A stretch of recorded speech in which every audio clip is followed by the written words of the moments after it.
Okay, for this video, I'll be going through pure physics, chapter of energy, success criteria D. Recall and apply the relationship work done equals to force times distance, move in the direction of the force to new situations or to solve related problems.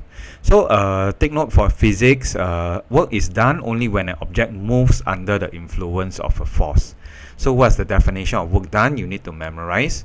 Work done by a constant force on an object is the product, which means multiply the force of the force and the distance moved by the object in the direction of the force. So this is also known as displacement. So if the force is applied in this way, the object must also move in this direction. So then we can classify it as work done. So the formula is this: work done equals to force times S. We use S for displacement, or the distance moved by the object in the direction of the force.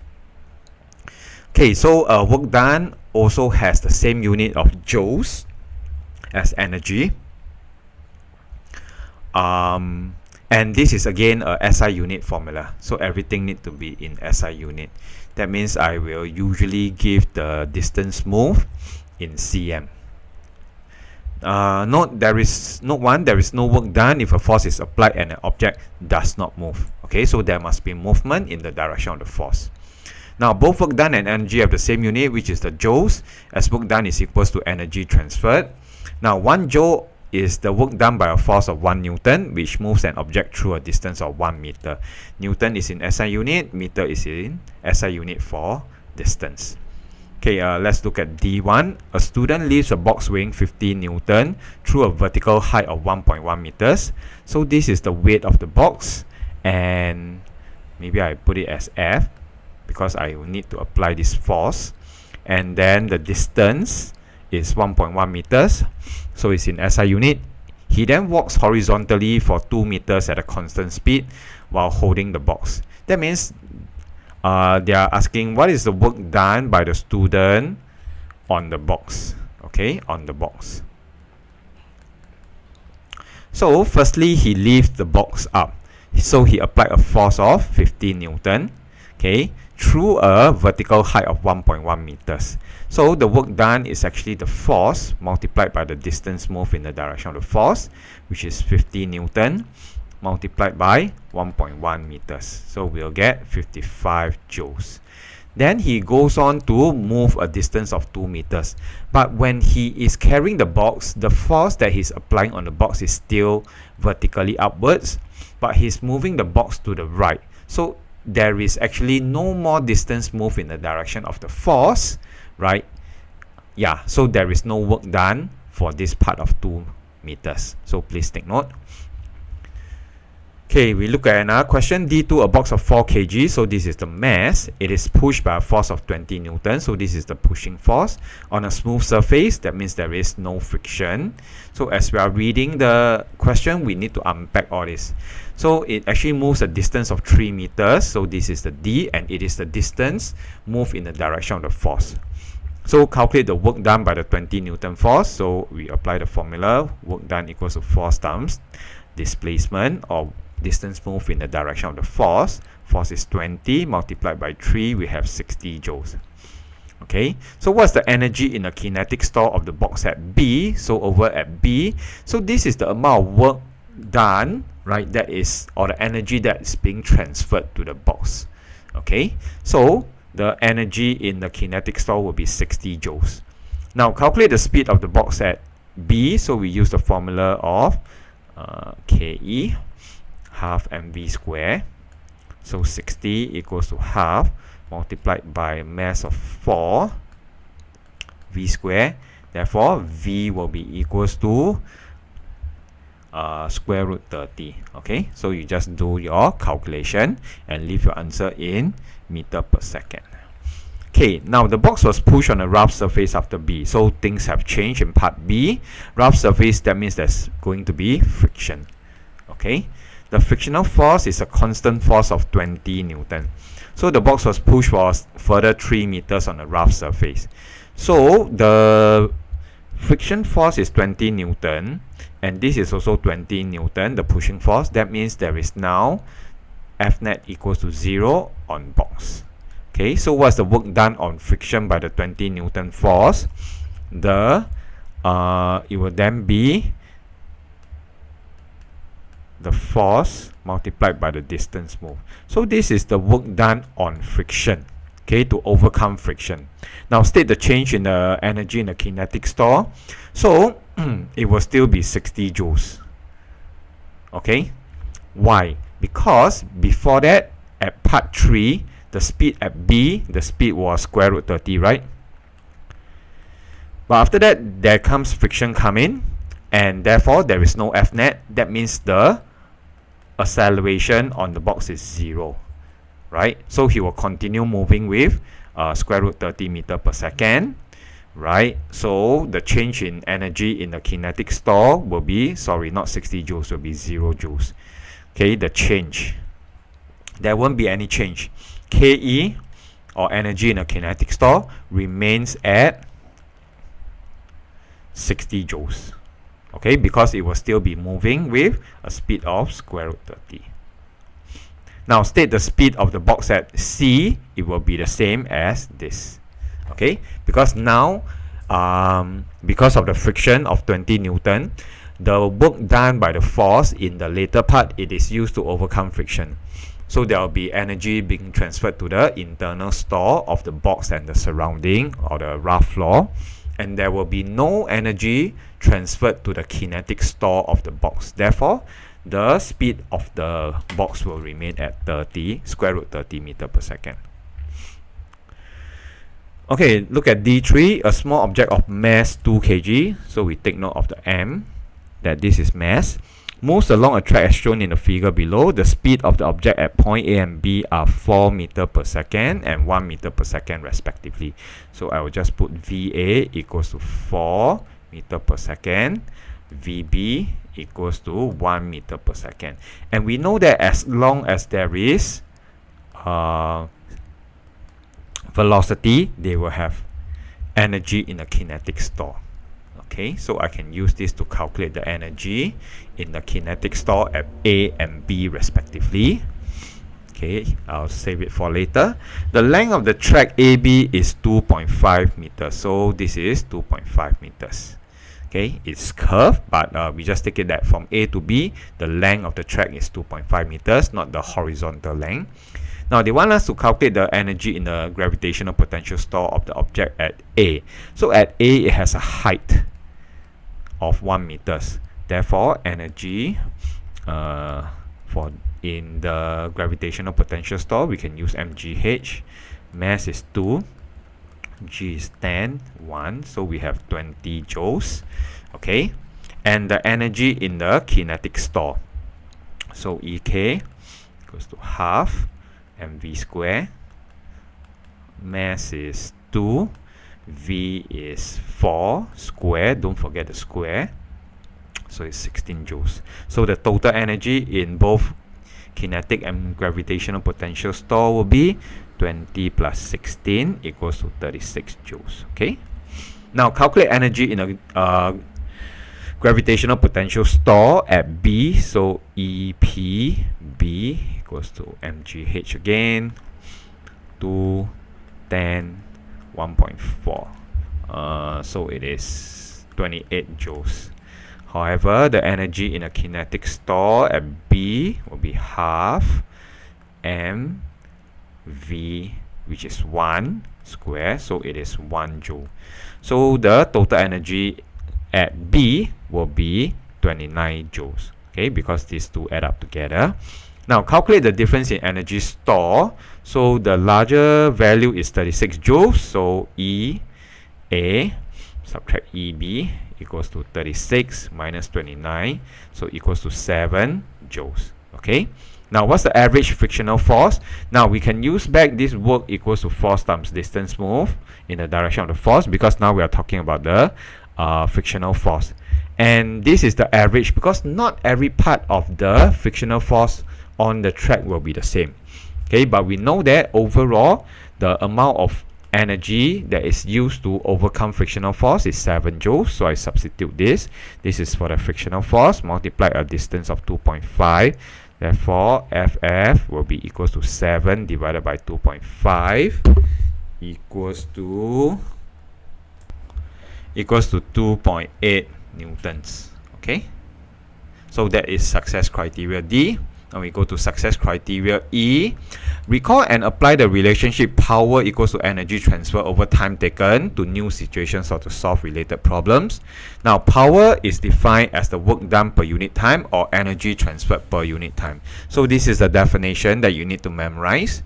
So it has a formula: power equals to W over T, work done over time or energy transferred over time.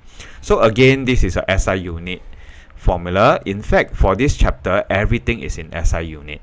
So the unit for power is watt. Okay, W-A-T-T.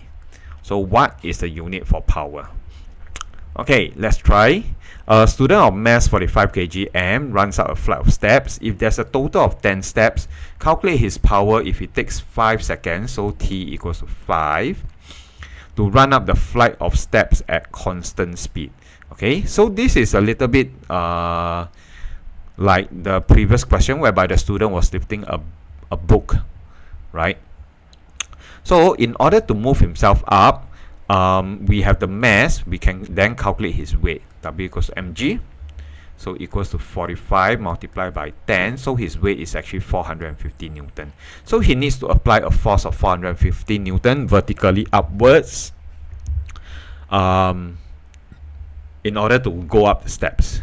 And there are 10 steps. And each step vertically upwards is 20 cm. And remember, this is a SI unit chapter, so this will be 0.20 meters. So the work done will be the force times distance moved in the direction of the force. So it will be 450. He needs to apply this force. Now the distance moved in the direction of the force, because the force is vertically upwards, so we do not need to calculate or take into account this 15 cm, because when he is moving across it, that is not the force that he is applying. He just need to apply this 450 newton, and the distance moved in the direction of the force will be 0.2, but we have 10 steps, so it will be 900 joules. Okay, but we are not done. We are asked to calculate power. Now power equals to energy over time, so the energy is actually 900 joules over time of 5 seconds, so we'll get 180 watts. Okay, next part, for an object moving at constant speed. Okay, so the question must tell you that the object is moving at constant speed. We have an equation of power which is related to its speed. Okay, how do we get that? Power, you know that by now, equals to work done over time. And because work done is force times distance moved in the direction of the force over time, right? And if the distance moved over time, we separate it out, or rather we pull out the force, we are left with distance moved over time. And if it's under a condition of constant speed, then it can be broken down into this, okay, where power equals to force times the speed, but the speed must be constant speed, okay, in order to use this formula. Let's try one question. A car is traveling at a constant speed of 5, so this is the speed. It exerts a force of 10,000 newtons, so this is the force against friction of the road and air resistance. Okay, so calculate the power of the engine. That means that the car is moving at 10,000 newton, and we have a total resistive force of also 10,000, right? And that is why it's able to move with no acceleration and a constant speed of 5 meters per second. Okay, so this constant speed of 5 meters per second is actually the trigger for us to use this formula. Power equals F times V. So the force applied is 10,000 multiplied by 5, so it will be 50 kilowatts. Okay, so E3 you just figure it out for yourself.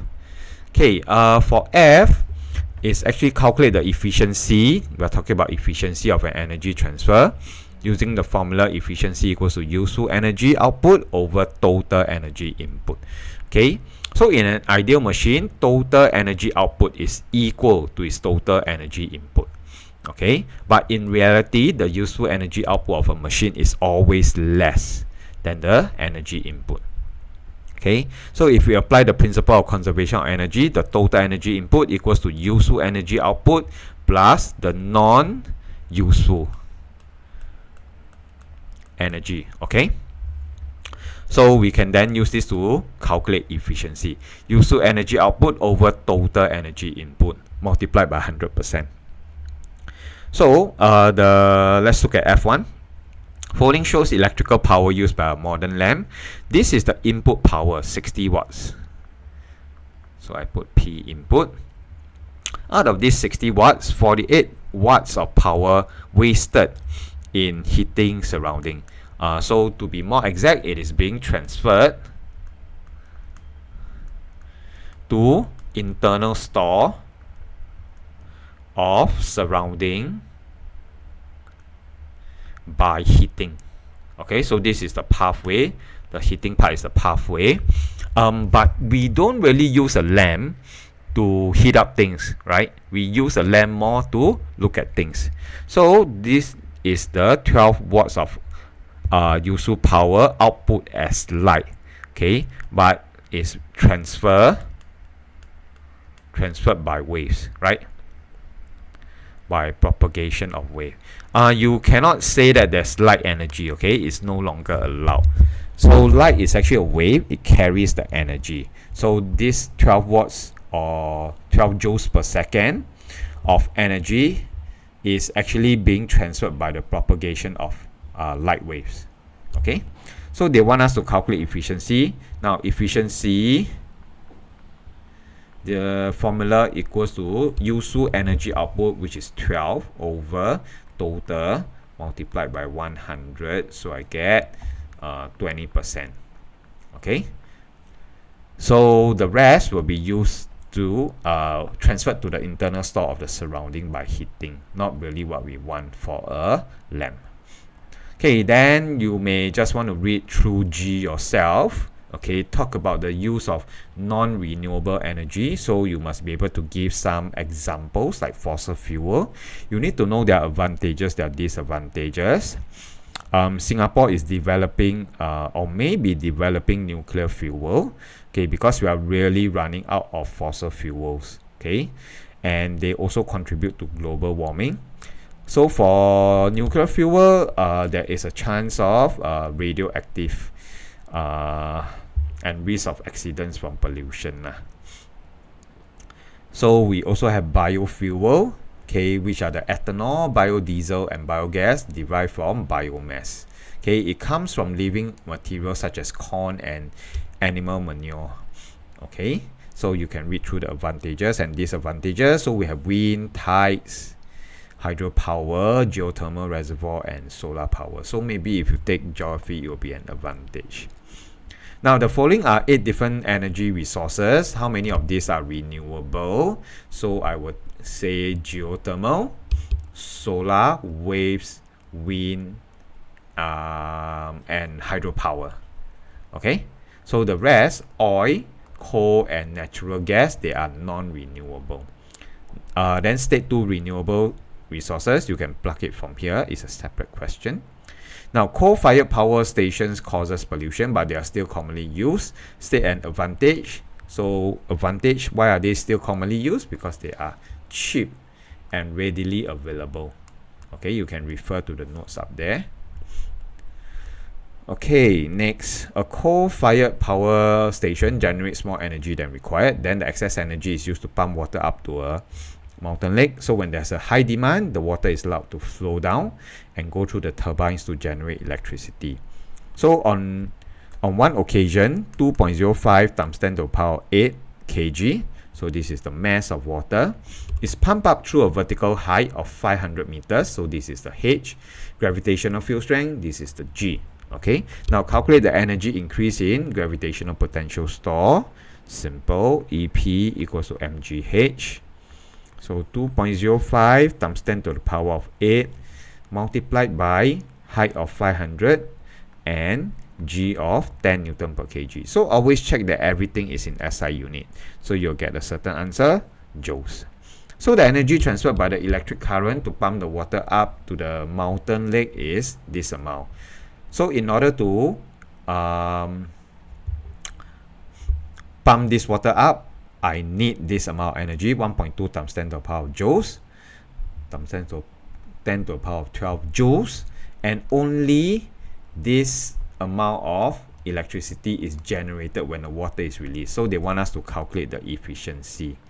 Okay, so this is the useful energy. This is the input. Okay, so you learn efficiency equals to 6.2 times 10 to the power of 11 over 1.2 times 10 to the power of 12 multiplied by 100. Okay, so remember, in an ideal world, the efficiency will always be less than 100. So you do your math, you should get the answer. Okay, next, a wind turbine is used to generate electricity using an electric generator. The table shows the electrical power generated by the wind for different wind speed. So at 0 wind speed, the power generator is 0. At 4, you can read it by yourself.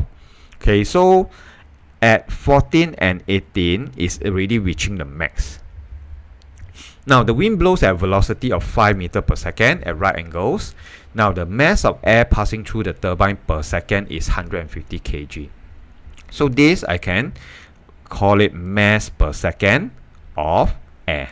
Okay, so this is the mass per time. So I shouldn't be using seconds. M over T.